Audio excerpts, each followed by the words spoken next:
सालों पहले रामपुर गांव में रवि नाम का एक किसान रहता था। वह गांव के एक जमींदार के खेत पर काम करके किसी तरह अपना घर चला रहा था।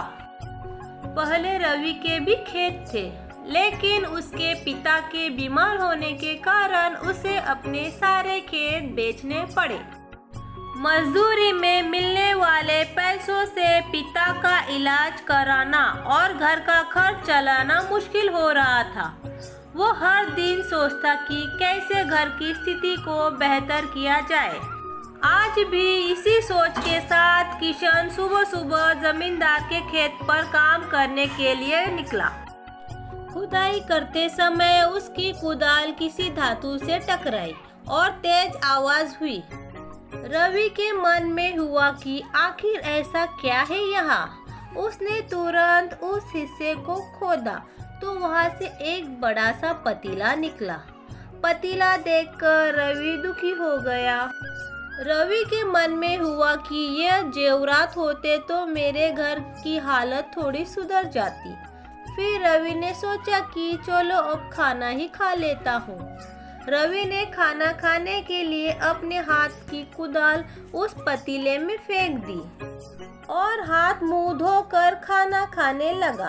खाना खत्म करने के बाद रवि अपनी कुदाल उठाने के लिए उस पतीले के पास पहुंचा। वहां पहुंचते ही रवि हैरान हो गया। उसने पतीले के अंदर एक नई बल्कि बहुत सारी कुदाल थे। उसे कुछ समझ नहीं आया। तभी उसने अपने पास रखी एक कटोरी को भी उस पतीले में फेंक दी। वह एक कटोरी भी पतीले के अंदर जाते ही बहुत सारी हो गई। यह सब देखकर रवि खुश हो गया और उस जादुई पतीले को अपने साथ घर लेकर चला आया। वो हर दिन उस बर्तन में अपने कुछ औजार डालता और जब वो ज्यादा हो जाते तब उन्हें बाजार जाकर बेच आता। ऐसा करते करते रवि के घर की हालत सुधरने लगी। उसने इस तरह से बहुत पैसा कमाया और अपने पिता का इलाज भी करवा लिया। एक दिन रवि ने कुछ गहने खरीदे और उन्हें भी पतीले में डाल दिया। वो गहने भी बहुत सारे बन गए। इस तरह धीरे धीरे रवि अमीर होने लगा और उसने जमींदार के यहाँ मजदूरी करना भी छोड़ दिया। रवि को अमीर होते देख जमींदार मोहन को भी रवि पर शक हुआ। वो सीधे रवि के घर पहुंचा। वहां जाकर उसे जादुई पतीले के बारे में पता चला। उसने रवि से पूछा, तुमने ये पतीला कब और किसके घर से चुराया है?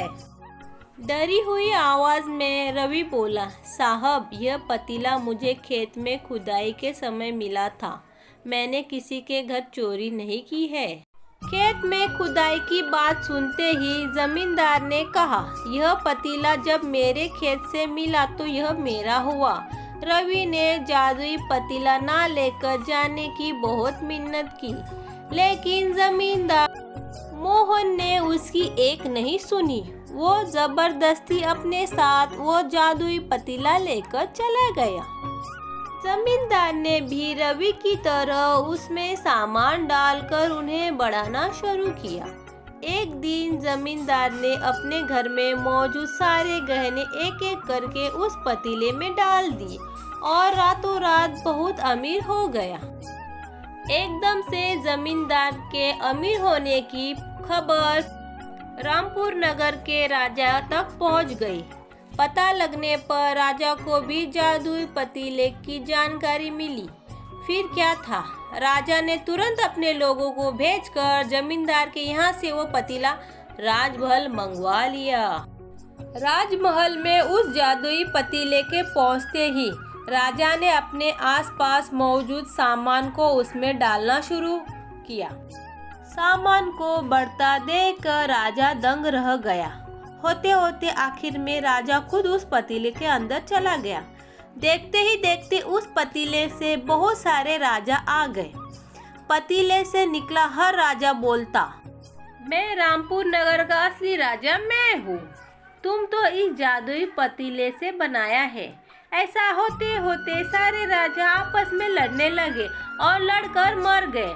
लड़ाई के दौरान वो जादुई पतीला भी टूट गया। जादुई पतीले के कारण राजमहल में हुई इस भयंकर लड़ाई के बारे में नगर में सबको पता चल गया। इस बात की जानकारी मिलते ही मजदूर रवि और जमींदार मोहन ने सोचा, अच्छा हुआ कि हमने उस जादुई पतीले का इस्तेमाल सही से किया। उस राजा ने अपनी मूर्खता के कारण अपनी जान ही खो दी। जादुई पतीले की कहानी से 2 सीख मिलती है।